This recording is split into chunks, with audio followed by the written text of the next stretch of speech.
Hola amigos, ¿qué tal? Stuart here from Spain Speaks, and it's that time of year again when I talk about some of the pros and cons of living in Spain in 2023. So let's go. Now I'm on the outskirts of Madrid. I'm in a small town about 30 kilometers away from the center of the city, a place called Perales de Tajuña.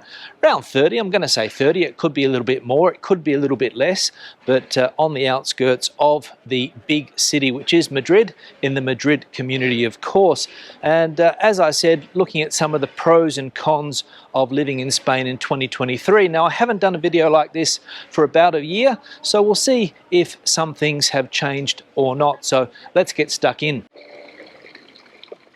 Now, in the last video I did on this topic, the pros and cons of living in Spain, I talked about some of the main topics that will affect your life in this country, some of the good things, some of the bad things, of course. I spoke about housing, the economy, life in Spanish cities, having pets here in Spain, politics here in Spain, and the cost of living, among other things. Now, I'm going to talk about some of those things today because they are relevant in 2023. And the first thing I'm going to talk about is housing. Is it a pro or is it a con when it comes to living in Spain or moving to Spain in 2023? Well, the bad news is that housing in some parts of the country, there's a housing crisis. It is very expensive to rent a flat in the big cities here in Spain. For example, Madrid, Barcelona, Valencia, Malaga, very, very expensive to rent. And also buying a house nowadays is also impossible for a lot of people. Unless you've got a lot of money, very difficult to buy a house here in Spain. Now, you might be thinking to yourself, well, I'm coming from another country, I've been working for a long time, I'm retired, I've got money saved, so I shouldn't have a problem buying property. Well, that's lucky, because for the rest of us, we have to get a mortgage, and mortgage rates at the moment are very, very high. And that is why housing can be considered a con in Spain, because it's difficult to get and it's also expensive. So con number one. Now, point number two, and I can't remember if it was a pro or a con in last year's video, but I'm going to speak about the economy. And the good news is that over the last couple of years, Spain's economy has been growing. As we know, it took a hit back in 2020 because of COVID, a severe hit, but it's been growing ever since, partly, of course, thanks to European funds. Lots of European money has come into the economy. There's lots of transition plans going on, resilience plans, and they're trying to transform the Spanish economy, and lots of money about. However, the Spanish economy still does suffer from the same problems that I spoke about a couple of years ago. And I'll talk about some of those in just a moment. You see, one of the big problems with the Spanish economy is that it suffers from a lot of structural issues.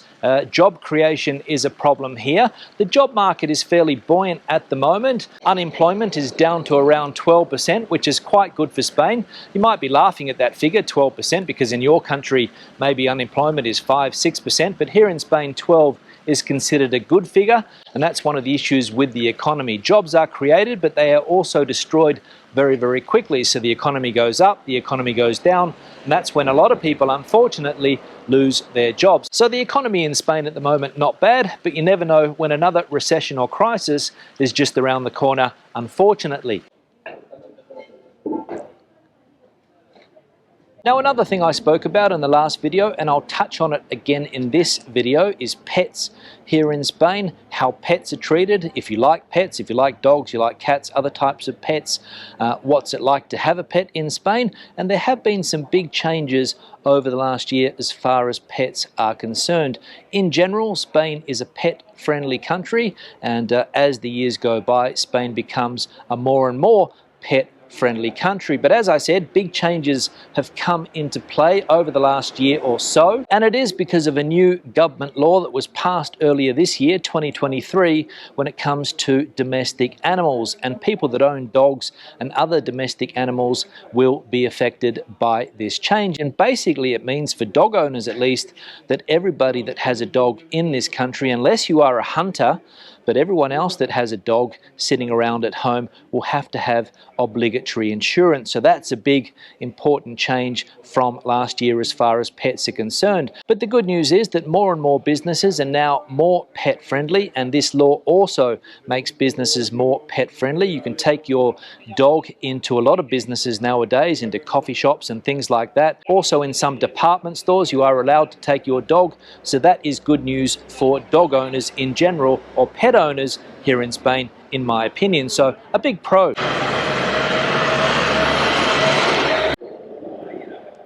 Now, time to talk about politics, which can be a pro or a con depending on which side of the political fence you sit.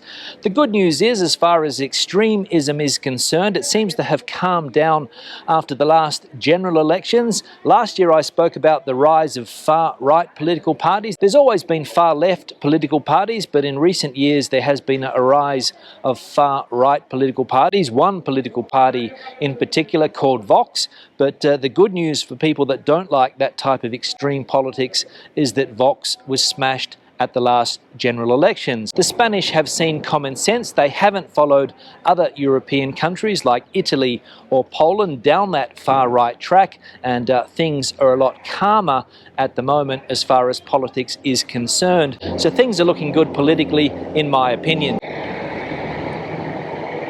Now, another thing that I normally talk about in these pro and cons videos that I've done over the years about living here in Spain is the language aspect. I've always said that it's fundamental to learn the local language before you come and live here in Spain. And remember that there are different languages around the country. Castilian Spanish is the main language, but you've got Catalonian, you've got Basque, you've got Galician languages as well. So there are different languages. So check that out and learn the language depending on where you are going to live. But remember that with Castilian Spanish, you'll be able to get by on a day-to-day basis. And remember that if you do learn the local language, you'll be able to assimilate into Spanish culture a lot faster. You'll be able to hit the ground running and enjoy everything that this country has to offer a whole lot sooner. And let's be honest, it has never been easier to learn a language than it is nowadays, not like it was back in my day learning Spanish. Anyway, I want to tell you guys about a great way to learn a new language, and it's an online language school called Lingoda. Yes, that's right, an online learning school with real experienced teachers where you can learn a new language or brush up on your existing skills from anywhere, anytime, which is great for people looking for flexibility. Classes are 60 minutes long, and one thing that stands out about Lingoda is that it's great for social learners, that is, people that want to learn with other people, for example, in a group with other people with the same objectives when it comes to learning Spanish, groups of up to 5 people.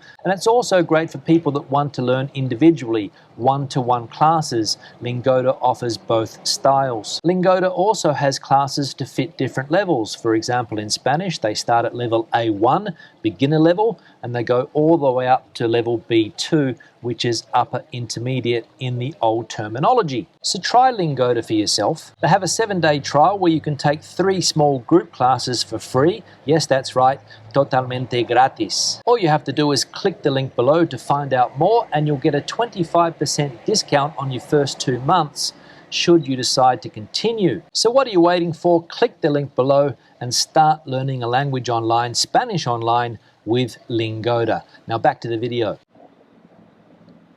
Now, another thing I'll talk about, which can be a pro or a con also, is the cost of living.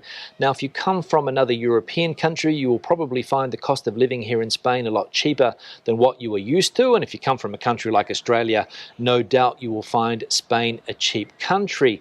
However, when you get into the local economy, somebody like me who is working here in Spain in the local economy, the cost of living can be a bit of a con, because in recent years, especially with the high inflation, the cost of living has gone up, up, up. I mentioned the price of renting accommodation here in Spain, very expensive at the moment, especially in the big cities, and general cost of living has increased over the last year or so. It's more expensive to do everything nowadays, but that's not unique to Spain. I understand that it happens in other other parts of the world as well. But here in Spain, the local economy, people in the local economy are suffering at the moment, especially when it comes to certain products. For example, olive oil.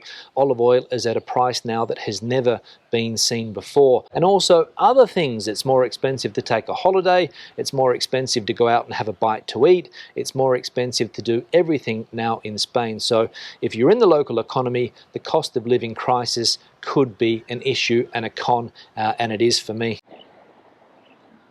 Now, another thing I'll talk about now is the weather, and you would think that the weather is only going to be a pro here in Spain, and for a lot of people it is, because if you come from a northern European country, the weather here is going to be fantastic for you.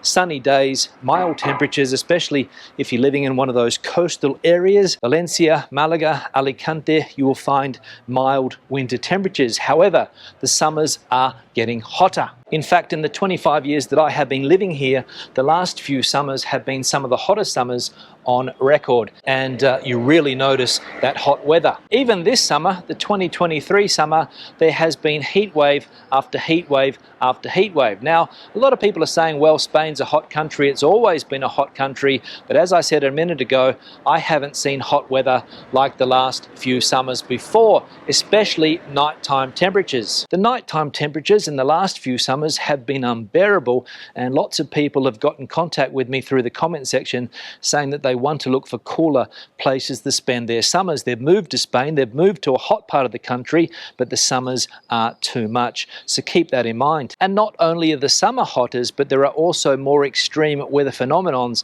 happening on a more regular basis. A phenomenon that is known as DANA here in Spain, D-A-N-A, wreaking havoc around the country. When these DANA hits, there was one recently, in fact a couple of days ago, people ended up dying in this storm because very heavy rainfall, and basically you don't know where these heavy storms are going to fall. You get very hot temperatures, and then all of a sudden the weather changes and one of these DANAs hits and you get rainfall like you've never seen before. Now, for me, undoubtedly one of the biggest pros of this country is the security aspect. Spain is a very safe country. Yes, there is crime. There's crime everywhere, especially in big cities. Big cities are known for higher crime rates than smaller towns, of course, because there's more people.